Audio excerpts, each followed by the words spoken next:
Hey, it's Chronologically Gaming, the only channel that's perpetually retro because we're playing every video game in order of release. Our primary language is video game because we played everything up to this point. It's the beginning of November 1982.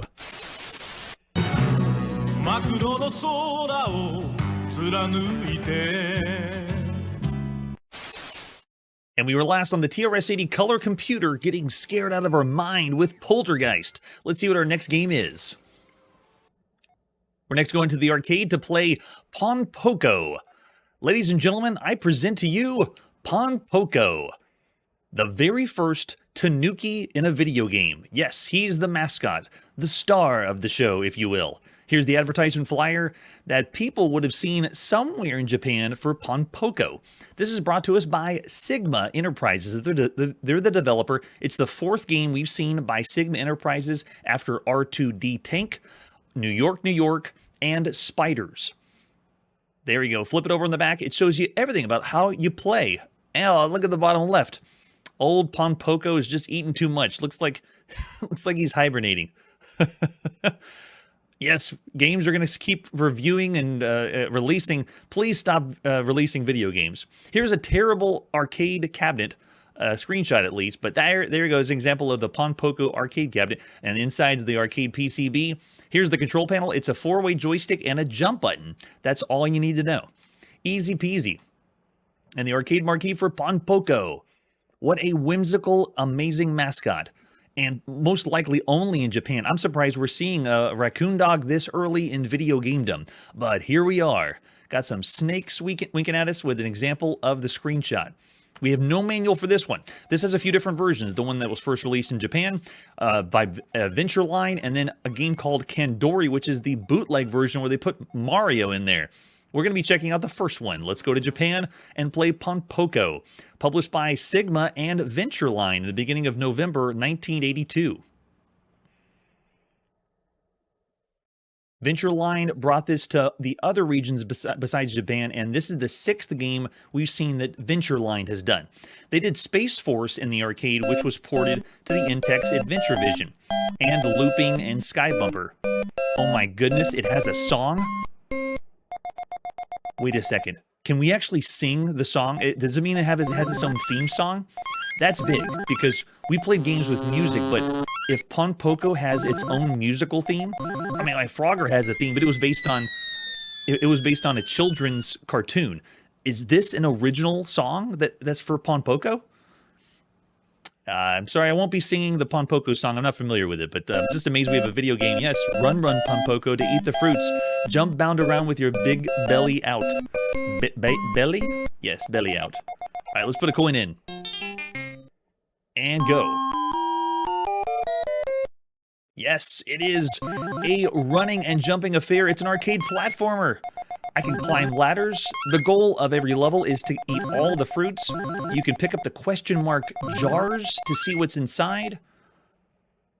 I don't think there's a bonus. All there is a jump, or there's no power-up at least. I think it's just get the vegetables, at least carrots. We're just supposed to eat everything. We're just a very hungry tanuki. Oh, but sometimes the jugs reveal evil. Yes. I'm glad I got temporary invincibility to run away, but we have to get away from mice? Caterpillars? I'm not sure exactly what those are. There we go. So it plays well enough. The jump mechanic is like we saw. Oh, I can't jump over the enemies. I also have to make sure I jump over tacks. Yikes. Let's see, climb this. There we go, that'll work. And see, we got our next food to eat for the next level. Pick up some cherries. But the jump is a committed jump. I have no desire to change. However, if I stand still and jump, Ponpoko does this tiny little hop to get over things. Let's see that. It's not a bad guy.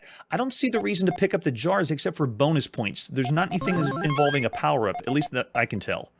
So let's see if I should travel to the right side and pick this one up. Nope. And there's still fall damage. I just landed straight on attack. Yikes. Violence in video games. It's already here. Yes, the poor guy. Can I make that? No, you gotta be really fast at the beginning. Or move to the right side of the screen. The nice little ditty at the end. So for the very first time we've had a Tanuki in a video game, this is actually pretty good. Obviously, it's taking big inspiration from what we've seen in with Donkey Kong. That was the very first one that started this whole let's run around and jump on things, climb ladders on one screen. The animation of Ponpoko is adorable. It does play very well. I like the ability to jump 2 different ways. You know what? Oh, that's right. I'll come back to that one. This one we already know is the snake. So I guess there's no mystery. Can we get it, though? We can get it, but it'll cost us our life. So at this point, we played 55 video games that we refer to as arcade platformers. That's on all systems, which essentially means we're on one screen, and it's a platformer where you're able to move and jump around like this. There might be different obstacles and power-ups and things like that, but let's see if we can make it to the ladder. Quick, Ponpoko, go! And I don't need to pick that one up. All I need to do is remember I gotta just pick up all the vegetables to go to the next one. This is the 12th game that we played that is an arcade platformer in the arcade.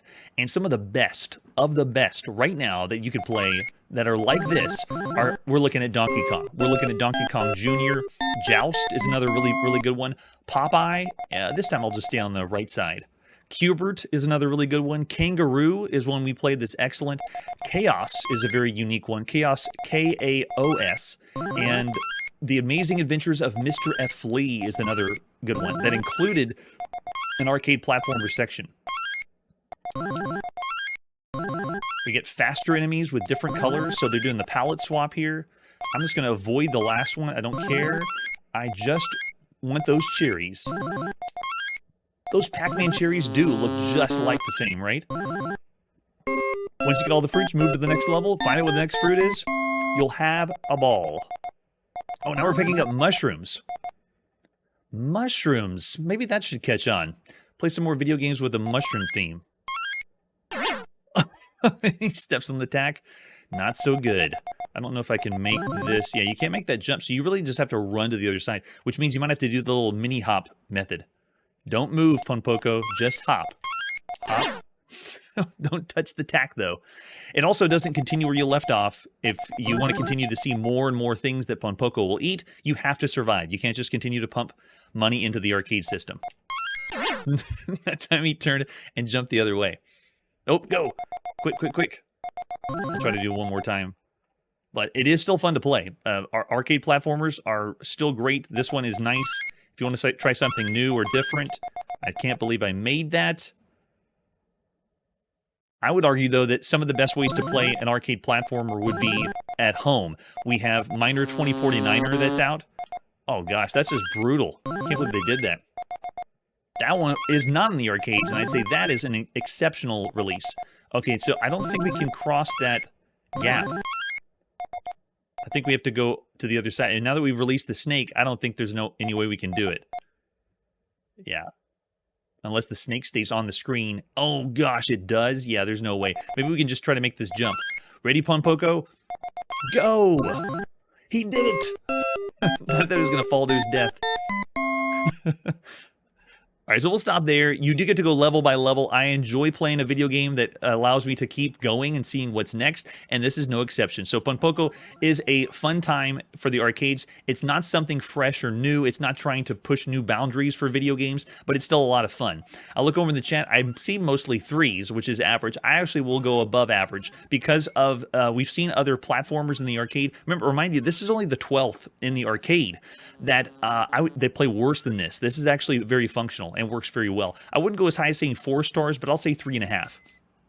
It is a fun time. Maybe you were in Japan and this is the first one you saw, but I'm pretty sure if you were hanging out in the arcades, you already seen Mario. You've seen Donkey Kong, and you've seen Donkey Kong Jr. All right, let's see what our next game is. Our next game takes us to the Atari 5200, brand new. This is RealSports Soccer. But right now, the first time you would have ever seen this game, it was called just Soccer. Real Sports has been something we've already seen on the show. They're going to adopt that later. But right now, in November 1982, when you first got this game, it was just soccer for the Atari 5200. This is the very first sports game you could have gotten for the new Atari home console. Front of the box has that amazing artwork. Great job, Atari. They're still pumping it out, even on the new console. It just makes you want to play soccer. It looks nothing like the game. They're not showing anything for the screenshot on the front. It just looks amazing. You flip it over in the back, though. There's the screenshot. Only on the Atari 5200 system. This won't work in your Atari 2600. This won't work in the ColecoVision add-on. There's the system itself. Oh, yikes. You can see right there the joysticks, and it is trackball compatible. It's for soccer fans. Three-dimensional soccer is how they say on the back. Halves last, and it's 4 different skill levels. Awesome. Let's see what other artwork we have for soccer, or later it's going to be called RealSports Soccer. This is the 5th game we've seen on the Atari 5200. That's how new it is. And this is Atari's 72nd published game on all home consoles. Everything else is on the Atari 2600. Here's the later box that you would have seen on the Atari 5200 whenever they use the RealSports moniker. And at this point, this is only the 3rd RealSports that we've seen at this point, at least as far as sports games go. I don't know if it's the 3rd for sure. Yeah, we'll check on that one later. So the other artwork we have for this is going to be the boxes of the different types. The ad you would have seen or catalog, and there it is showing soccer, the first entry in Atari 5200 sports line. Realistic rendition of video soccer. Video soccer, right? And we've already played soccer games on home computers, especially the Atari home computer, so I'm interested to see how this works. And there's the cartridge, the massive one on the Atari 5200 for just soccer. And we have some fan art ones, and then the later cartridge for when it uses RealSports Soccer, sometime around 1983. Yeah, there's some great artwork. Both of them. So they used 2 different ones whenever it was RealSports. I think because they had RealSports on the Atari 2600 only, and this one just got soccer. There's the example of the screenshot. We also have the manual.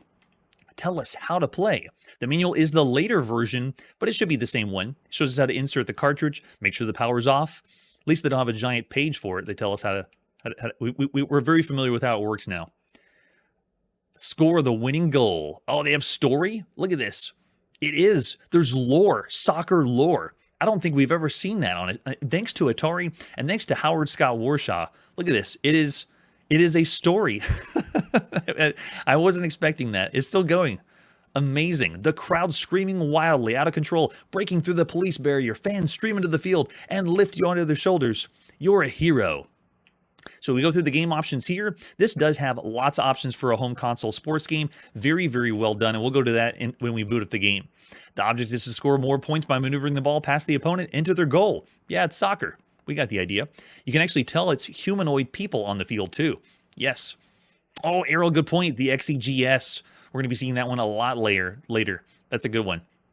All right, so we have on the left side some examples of the screenshot, what you'll see, but we really don't need them to point it out. It's very self-explanatory. Each team's going to have 5 players at the same time on the screen. We got 4 fielders, a goalie or a goalkeeper, and we're going to have be able to take the ball, kick the ball, pass, and you can even use the trackball controller. Now, I'm not going to be using the trackball. I'm going to be using the Atari 5200 analog joystick. So I'd like to know if anyone had played with the trackball, what that experience is like. The referee is also going to be there. We have the clock at the top of the screen, how to play the game. They give us examples of how to pass, how to shoot, how the scoring works. And before the game, you can have options of how long you want every period to be, or every quarter. And we have penalty plays. They have the throw-in, the goal kick, the corner kick. Look at that. All this is included. This is a very well-done soccer sports game. The manual is explaining everything. How to use the Atari 5200 controller. Ugh. I'd rather plug in the Atari 2600, but I think we might need an overlay. Yeah, there we go. Look at that. The overlay goes over the keypad. We have all the different kinds of kicks you can do. This is big. This reminds me of us playing soccer or NASL soccer for the Mattel Intellivision. Look at that. How to switch between the different players that you have, how to go between low, medium, and high kicks. All that is on the keypad. So this is another one of those games that it's really hard to play unless you have the controller itself. You can have red and blue teams. And the other thing that's big about this one is you don't have to play with 2 people. A lot of the sports games we play, have no computer-controlled person. Not only does this have a computer-controlled person, but I'll get into the really fun stuff whenever we boot the game up. Again, it's explaining all the different options you have. And speed control too, because it's analog. You have a way to move fast or slow. Look at that. You have walking and running. Wow. Very, very impressive. And look, they're still going through more of the nuance. This is giving me vibes of the Mattel and Television. And there we go. Oh, look, the trackball option is a future accessory. Sorry, we don't have it yet. But we have lots of games that promise that it'll be on the system. What is Atari thinking? And there's all the different options and game modes. The computer, that's the other big thing, is you have computer levels. It's fantastic. Wow. And then we have the game select matrix at the back. No way, is this what someone wrote in? Oh, that's the example they gave you. And you can write the scores in the manual too. Oh, so cool. That's the full package. All right, let's pop in and play RealSports Soccer. This is by John Seegers of Atari, the beginning of November 1982. Let's do it. The very first game we've seen by John Seegers. That cover artwork we saw earlier, that's by Steve Hendricks. Way to go, Steve. Lots of good stuff going on. All right, so the first thing I wanted to show you is whenever we decide to play, we can choose between one player, a two-player, or we can have the computer play itself and just watch them play soccer. We are not going to do that. We're going to do a one-player game. But then if we wanted to, I can pick how long I want every half to be. Oh, sorry, I said quarter before, so it's every half. But you can also select the computer level. This is big for a sports game. I'm able to determine what difficulty level I can do. Oh, I know it is part of that era, but I'm amazed of all the options we have. So let's just go right in and play. So I'm playing this computer at a beginner level. Computer will be playing as red. I'll be playing as blue, so you can see me running as the light blue shirt. But if I want to use my number pad at the bottom, I can select different players if I want to. So right now I am rushing to the goal on the right side. The view is amazing. They have a goalie. Well, what is my other guy doing over here? And I can go for it, make the hit in. Nice. So beginner, if you've ever played this, actually is very easy. It's a good way to practice the game. But when you go to the later difficulties, they are very hard. But I'm already feeling the difference between the controls. I can walk or move different ways. Oh, you hit it out. Too bad for you, buddy. So you have the ability to switch between all the different players. You have the ability to pass and shoot different ways. Let's see if we can just break through the middle here. Nice, there we go. You also notice that I'm much faster than the computer on the beginner mode. And if you play against two people, you'll be evenly matched. There isn't any handicaps for two players, but look at this. This is a very good looking soccer game. It is a scrolling soccer game. This reminds me of games that we played for the home computer soccer style games, but they're even better than that. Of all the games we played up to this point, what is the computer doing? I think the computer just randomly kicked it at the top of the screen. This is the 18th soccer or European football video game that we played on all systems. And on consoles, almost every console has had a soccer-like game. Going all the way back to 1972, the Magnavox Odyssey had something similar to soccer, but by then it was just Pong. After that, we had Epoch Cassette Vision's Big Sports 12 soccer, which again was like a ball and paddle style game. Then the Philips Video Pack had soccer, which looked like people. Then the Magnavox Odyssey 2 had soccer. Enterton VC 4000 had soccer. On the Atari 2600, they had Championship Soccer, which was then changed the name to Pele Soccer. And so I would say the big one that was the release was in Television's NASL Soccer. This, I would say, is even better than that. This plays and has more options than NASL Soccer, and they were going for a lot of the complexity, but again, it was a long time ago. This one is really good. Of all that, there was also International Soccer that we played for the Atari 2600. That was the most recent one.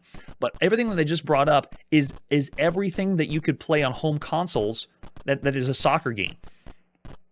And so this would be competing against all the other best soccer games we've seen up to this point.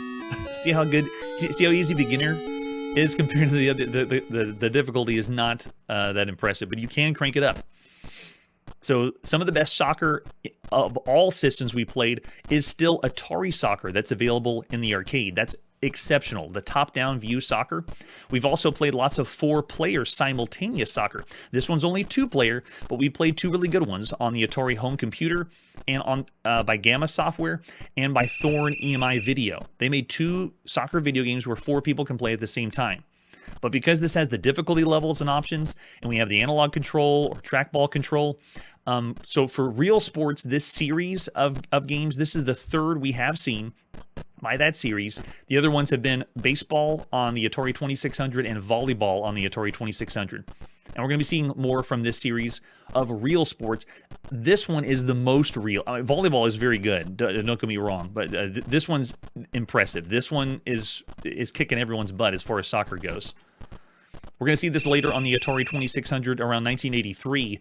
So I would say this, what you're looking at, is the best way to play soccer on any home console right now. That's how good RealSports soccer is.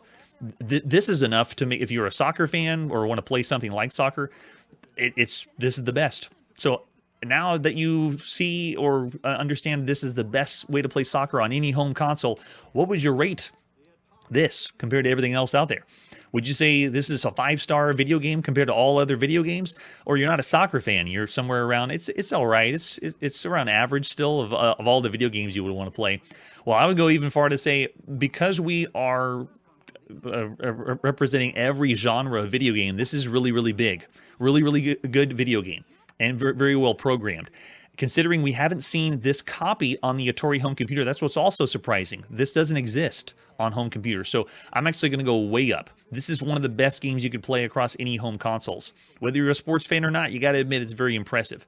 Oh, that's true. The controller is what will bring it down. I haven't played this on trackball, so I'm not going to go 5, but I'm still going to say 4.5. If someone can tell me that the control was amazing, then maybe I'll bump it up to 5 or get a chance to do that. But I'll still say 4.5 stars. RealSports Soccer is one of the best games you could play across any home console. Yeah, and it depends if you're a sports game fan too. All right, after that, let's see what our next game is. We're back in Japan. We're going to be playing on the brand new Fujitsu FM7 home computer. This is Renju. Let's check it out together. This should not be confused with Gomoku that was released on mainframe, TRS-80, and the Commodore PET in the 1970s, or Renju on the Apple II. It's possible it's from the same like a line of video games, but this is a different one. We have already seen this one on the Fujitsu FM8 from 1981. And it may have been the same company that brought this to the Apple II, but this is the first time we've seen this for the Fujitsu FM7. So don't have to tilt your head to the side. We'll actually see this box lined up the correct way. Here we go. There he is, playing some board games on your home computer. All the way. Very interesting, though, that the cassette tape, they didn't line the artwork up. Everything we've seen in Europe, the artwork is lined up if the cassette was vertical, but this is a horizontal orientation, which is kind of interesting. So Renju is the professional variant of Gomoku. This similar rule set, but just more professional. So this one, I have a few different versions, but we are just going to see what happens when we try to play Renju. This is by Tsukumo Dinki in the beginning of November 1982. This is the second game we played on the Fujitsu FM7. That's how new of a home computer it is. And this is the third game that we've seen by Tsukumo Dinki after Renju and Star Trek for the Fujitsu FM8. Here we go.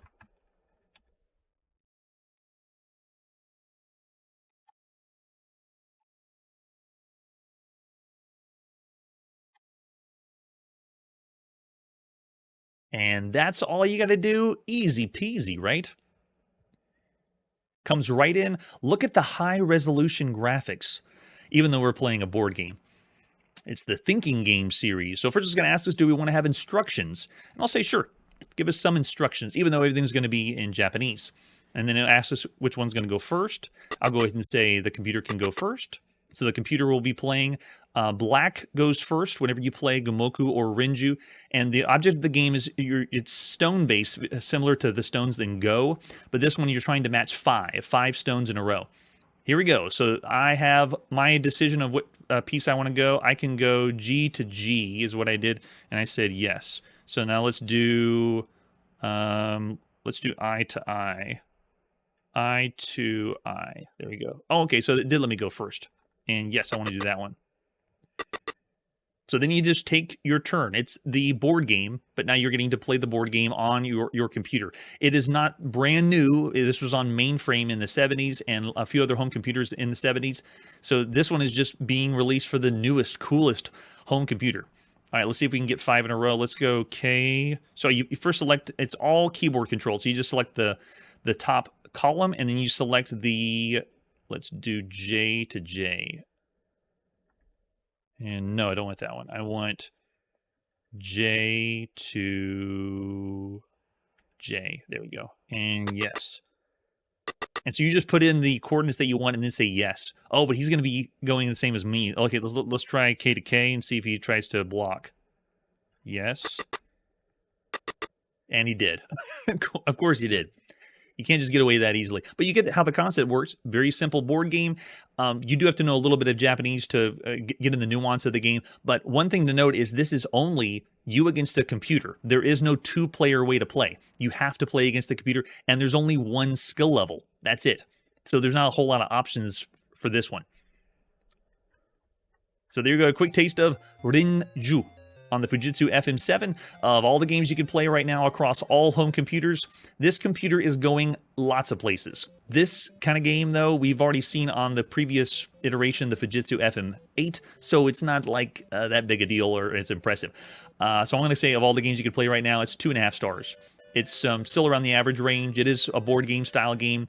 And Go, we've already seen for home computers, has been more impressive. Looking over the chat, I already see some 2-star ratings. All right, but that's not all. We're not done tonight. We got one more game release that we're going to check out. Let's see what it is. Our next game brings us back to the arcade. I'm so glad. I love the arcade. We're going to play some Rootin Tootin, or as it was first released here in Japan. In Japan, it's known as La Papa. So the time that we are now, November 1982, this is what they were playing in the arcades, brand new in Japan first. The later release is going to be Rootin Tootin. We flip it over the back, and they're explaining how to play. We'll go into a little bit more whenever we boot the game up. But you can see the artwork is whimsical, musical. It's very cartoonish.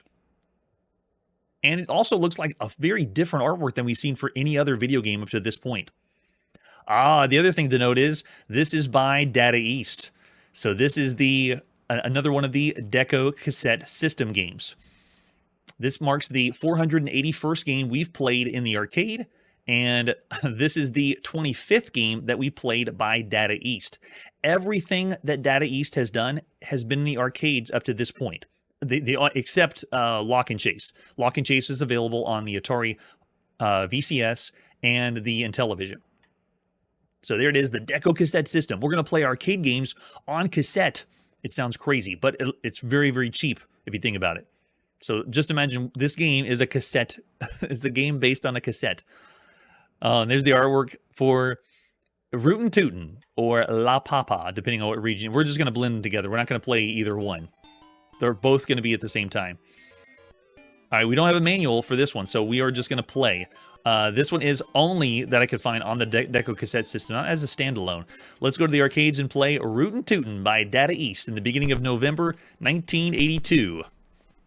Now, the Deco cassette system has you wait. Now, I'm not going to let you wait. We just loaded a state, so we didn't have to wait for the cassette tape to load. You have to wait 140 seconds at least, sometimes even longer for the cassette to load. So we are bypassing all of that and just going right in.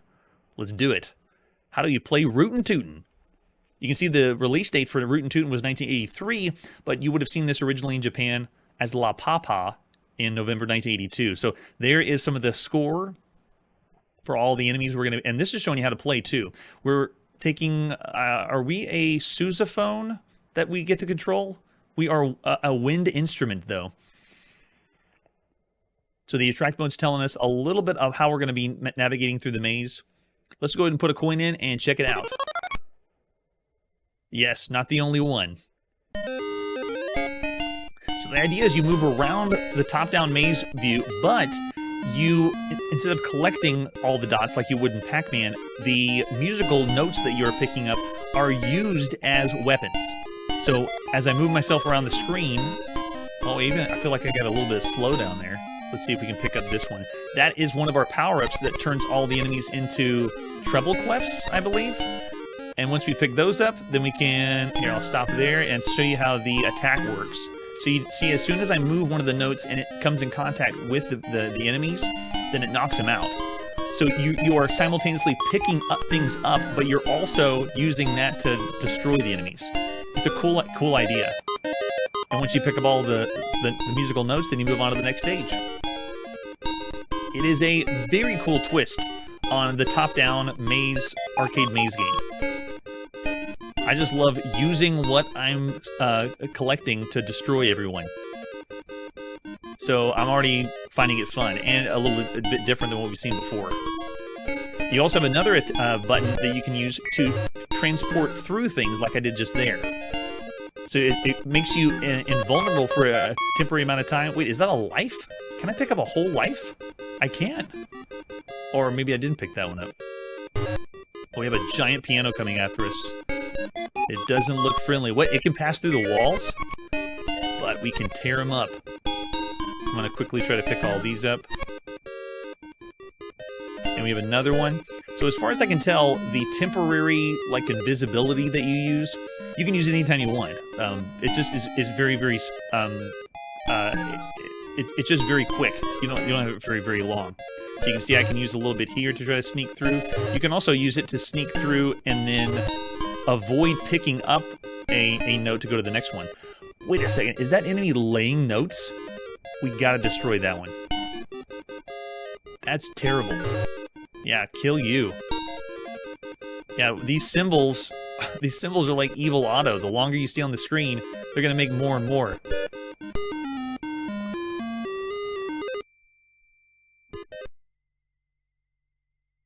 Yeah, I've never seen this one either.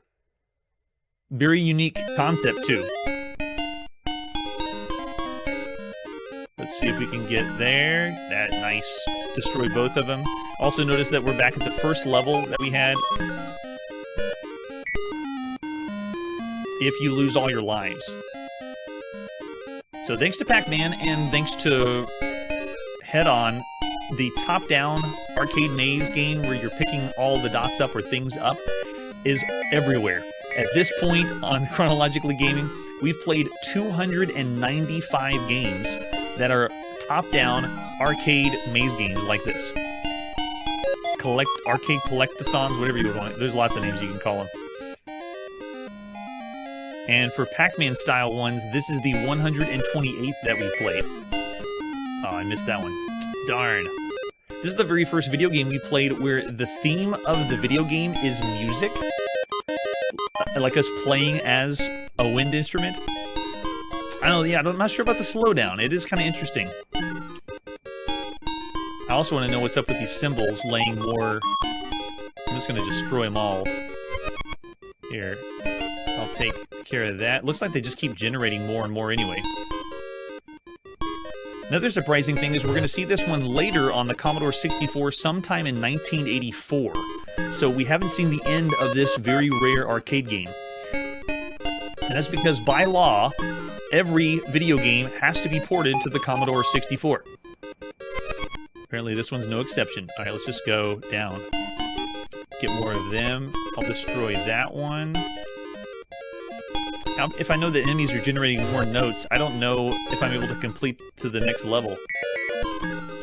There's some more there. Now I just gotta pick this up before. Quick, quick, quick. And I did it!